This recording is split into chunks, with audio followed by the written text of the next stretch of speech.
Hi everyone, I'm Flor and welcome to my channel. Now I'm doing one of my bedtime routine, the microneedling or dermarolling.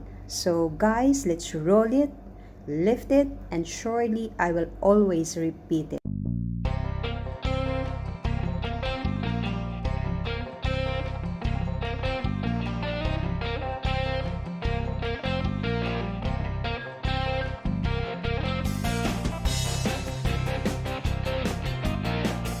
So to start with, let's disinfect our roller by soaking it to 70% isopropyl alcohol for 30 minutes to 1 hour.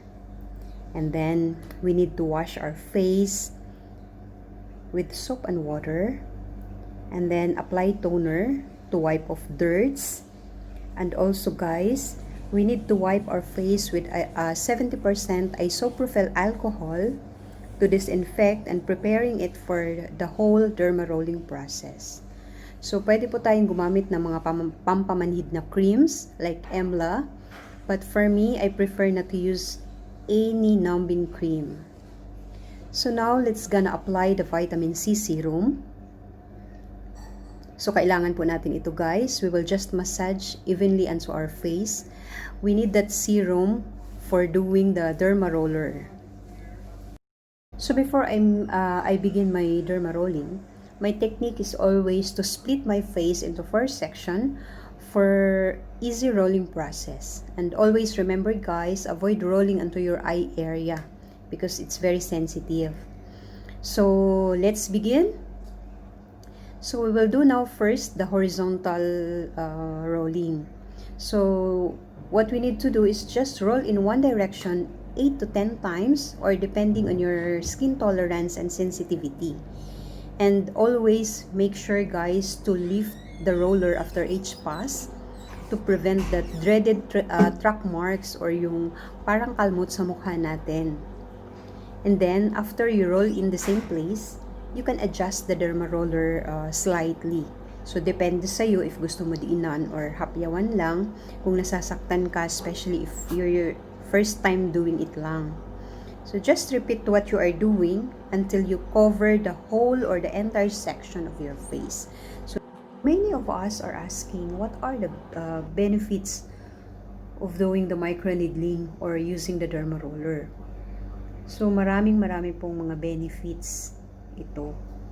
So it reduces wrinkles, fine lines, and stretch marks, reduced acne scars, and all types of skin discoloration. It will also increase skin thickness, lalong-lalo na po if we are aging na, our facial skin layer is medyo numinipis na. And it rejuvenates our skin.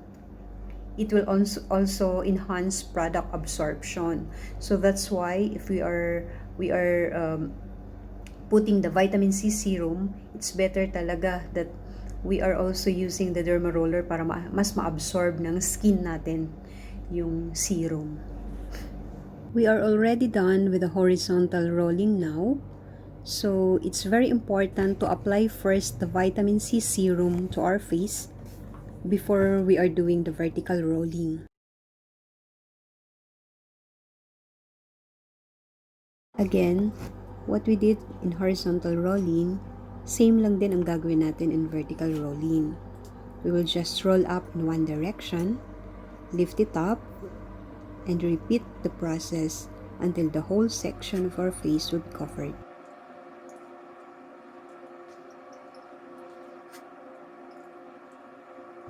You might ask me, how often should we do the derma rolling or the microneedling?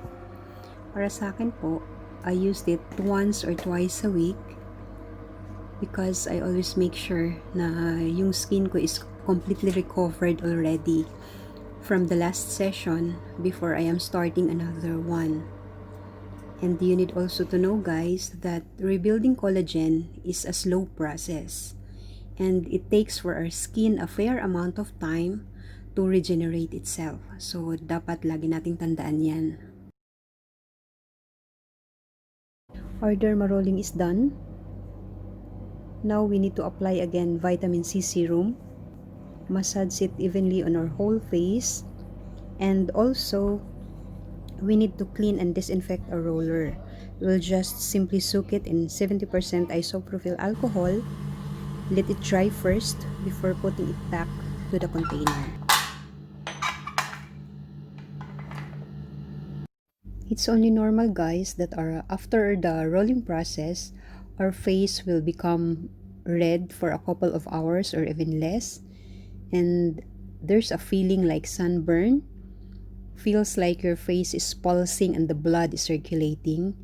And even there will be also an initial or minor swelling. Remember, guys, we should always do the dermarolling very carefully, especially if we are doing it at home. Okay? If you find this video interesting, please don't forget to hit like, and you can also leave your comment below for my next video topic. And also, shout out po sa lahat po ng mga nag-subscribe na sa akin. Maraming salamat po sa inyong lahat. And God bless po sa atin. Thank you for watching. See you next time.